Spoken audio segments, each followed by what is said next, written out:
Hello and welcome to this Warcraft replay. This is going to be a 2v2 series here from the Golden League, Golden Cup, whatever. I forgot what I called it, so yeah, let's just cover both bases there. This is going to be an Undead Night Elf versus Undead Human matchup, and we are going to have Check spawning in as the yellow Night Elf in the top left. He'll be allied with 120, the yellow Undead in the top right. They'll be facing off against the pink side. WFZ spawning in as the Undead in the bottom right, and his ally will be Yumiko, the pink human in the bottom left. So, yeah, human Undead versus Undead Night Elf. Not the most synergistic race combos there. Honestly, I view Undead probably the least synergistic of them all, mainly because maybe humans and night elves are probably the most synergistic, mainly because of the Moonwells, and I don't know, maybe you can get a Pally and Holy Light your allies' units as well. The problem is you can't Holy Light undead units, so if you have an undead ally, you can't really do that. And undead can't really heal other than undead because Death Coil. So that's just my small comment there. Looking at the openings, we do seem to have the Ted opening here from 120, so standard play from him. It appears so. Meanwhile, over on WFZ, he's got a lot. He's got double crypts, and he has double Ziggurat as well. I don't know how he got these resources, but a Death Knight as well. So interesting play. It is a graveyard, so we're gonna have double Crypt Fiends here. I think Yumiko, who does not have a barracks, is basically funneling all his resources into WFZ, which is very interesting. I don't think we've seen this so far out of these 2v2 games, so let's see how this works out. Blood Mage for Yumiko as well, so it's a lot more supportive. Obviously, like I said, the Paladin can't really be chosen because he can't heal the undead units here, so it is going to be Yumiko on the supportive role in this 2v2 matchup. WFZ is basically given the entire load, and Yumiko says, "Carry me, please." Anyway, meanwhile, Check seems like he is playing standard here. He's actually starting out at this gold mine camp, so even though he is playing standard so far, he might be looking for an extremely early expansion. And Claws of Attack +9 gets picked up there for the Demon Hunter, and this will be an extremely early level 2 as well. I mean, not extremely early. I mean, like, you can still start here, which most Night Elves will do, and then get level 2 regardless, so I guess it wasn't extremely early, but an extremely early expansion will be dropped there. Blood Mage constantly draining the mana from that Demon Hunter, and it's kind of both ways. Demon Hunter can burn the mana of the Blood Mage, but the Blood Mage will absorb the mana of the Demon Hunter, so he needs to be a little careful there for the Blood Mage, because he pretty much will give more fuel for the Demon Hunter to burn, essentially.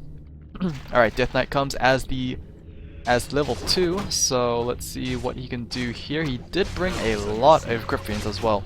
Double Crypt Fiends is no joke. We are starting tier 2, not quite yet for 120, mainly because he doesn't have his ally actually funneling resources into him. Demon Hunter taking quite a bit of a beating. Probably should go back to the Moonwell, but he will lose so much pressure if he doesn't. I mean, he's gonna lose his Tree of Life regardless, so I really think that he should just heal up, and he'll just have a topped off Demon Hunter wheel. But right now, I don't know if what he's doing right now is the smartest. He might just be sticking around because his ally might pincer together. And there we go. Death Knight was out of mana, but thankfully the Blood Mage is a hero, and he will be able to give a mana over to the Death Knight.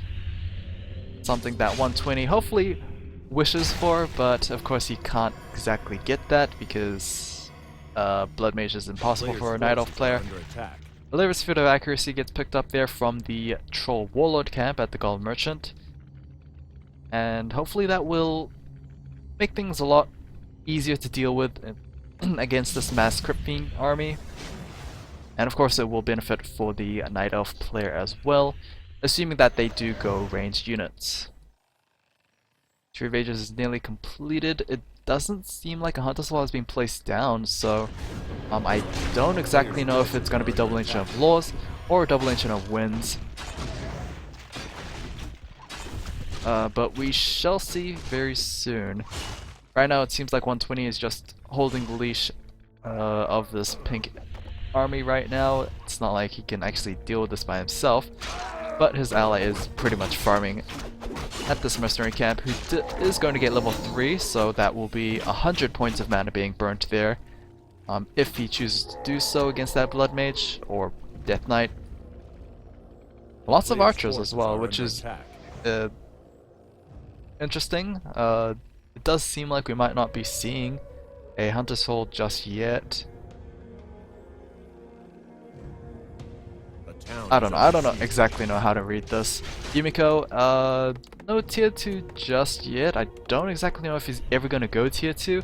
He seems like he's constantly funneling resources into his ally, who is starting tier 3, and the slaughterhouse has been placed down. Still pumping out from double crypts, well, not just yet. He is researching Burrow, which can increase the longevity of these crypt fiends here, but here we go with a possible fight between these two armies. Death Knight is out of mana for WFZ, so it needs to be a little careful there. Can't exactly toss out heals just yet. A good level 2 mana burn onto the Blood Mage will prevent constant mana, but again, there's these Null Wardens, so they will be able to just get their mana drain from the Blood Mage.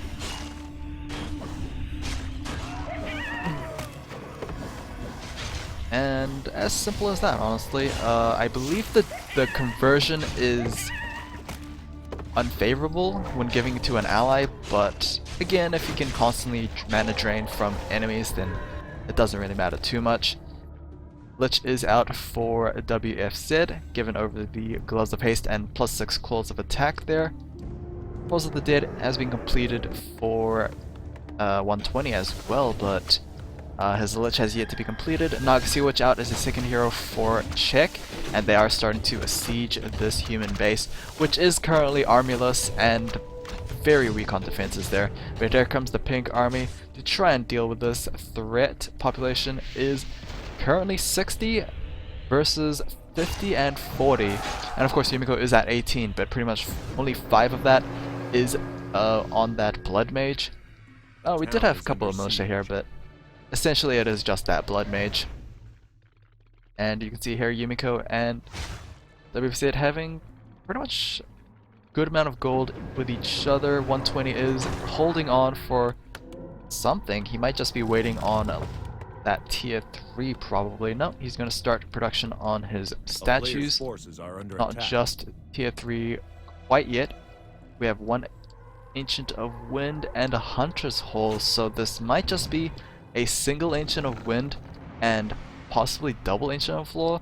We have a guard tower here from Yumiko. This might just be an annoying presence, not exactly a tower to cancel anything, so yeah, I mean, it is completed, but skeletons are hacking away at it. I guess the skeletons are not enough, unless, of course, the tower does not focus the skeletons. Yumiko is TPing back, to the undead base, in fact, picking up an Orb of Corruption, so that will, I don't know if he'll keep it for himself or just give it to the Lich, but yeah, it is interesting. Eventually, when the cooldown is back, I assume that the Blood Mage will get one himself, mainly because just having another unit apply that corruption aura or corruption proc is pretty nice. We have a Crypt Lord coming out as the final hero for WFZ, so this is most likely for the spikes. I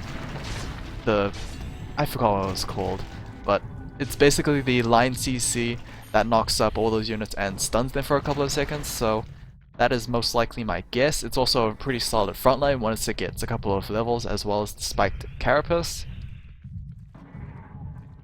I don't think the locusts will be learnt, as I don't know, they don't seem that effective unless, you know, you put a lot more points into that, so I things like the Spike Carapace and the line spikes will most likely be learnt up here. Blood Mage is going to have a ton of work for him as he has to top up the Death Knight, the Lich, and possibly the Crypt Lord. I don't exactly remember how much the spells cost, but seeing as he only will learn a single ability, probably not too much. Blood Mage TPing back to a Crypt Fiend here, and we are going to have a multi-pronged attack at 2 bases. Meanwhile, WFZ and Yumiko is attacking just the expansion. This is not a good trade for the pink side at all because they will be losing 2 bases. Meanwhile, they're just dealing with an extra base for the yellow side here, and this might just be desperation because I don't exactly know how WFZ can actually deal with this. He is most likely just going to take out this expansion and maybe TP back home, but he is not doing that just yet, and this might just be game, which is very awkward. Yumiko will definitely lose his base unless WFZ somehow chooses Yumiko's base over his own, which is not going to happen. TP Scroll is going to come back to his own base. 120 already queued up a TP Scroll there, and that will just be a quick retreat for the yellow side. Meanwhile, the towers have been cleared off for Yumiko, and almost all of those peasants have been killed off there. It seems like WFZ is not going to care too much about 120, about Yumiko's own base. He served his purpose, he's funneled all his resources into me. I'll just hopefully try and carry this game, which is probably not going to happen because he is at 80 supply, but Check is at 50, 120 is at 70. It's essentially 1v2 right now, which probably not going to work out too well. He is going to start attacking Check's base first because he does know that his opponent is still back at his Yumiko's base. But this is just going to be a base race most likely, as no, it's not going to be a base race. Check is going to TP back home. Will 120 follow? It does not seem like it. Oh, 120 did follow. This is going to be a huge fight here. Flame Strike has been learnt up and is going to deal some damage. It's going to do more damage to the Crypt Lord, in fact. Oh, actually 120 got his own Crypt Lord, so that is going to be a spike being landed there. Questionably, WFZ used his spikes on those wisps, which is probably not a smart idea because that basically made him wait on his cooldown, and then he got mana burns, and then he just can't go for any more spikes. So this is definitely a losing fight for the pink side. A-bomb is out, but it's not going to tank 2 armies worth of units there, and is going to get quickly taken down. Are we going to have more spikes? The Crypt Lord does have mana. He's probably going for a better angle there. Crypt Lord of WFZ does get taken down, and will we see a huge spike there? Probably not. WFZ is going to TP back home after losing quite a bit of units, in fact. He did lose a lot of Crypt Fiends. He did lose his own Crypt Lord. And yeah, things are going downhill for the pink side here. I don't exactly know if this strategy was smart. Expansion attempt on the left side for Check. Meanwhile, WFZ or 120 is just pumping out more units, most likely up to that 80 mark. Oh no. Oh, never mind. Oh, I was looking at the right side. Why was I looking at the right side? That is definitely my mistake. Right now it is 30. 29 plus 66 versus 66. Basically 120 can match up against WFZ, but he does have the addition of his ally there, so probably not going to be lasting in this game. More A-bombs, more Crypt Fiends most likely, but yeah, here we go with this fight. Most definitely going to be a yellow side victory here. The mana burn just completely emptying that Blood Mage, but here we go with another mana siphon.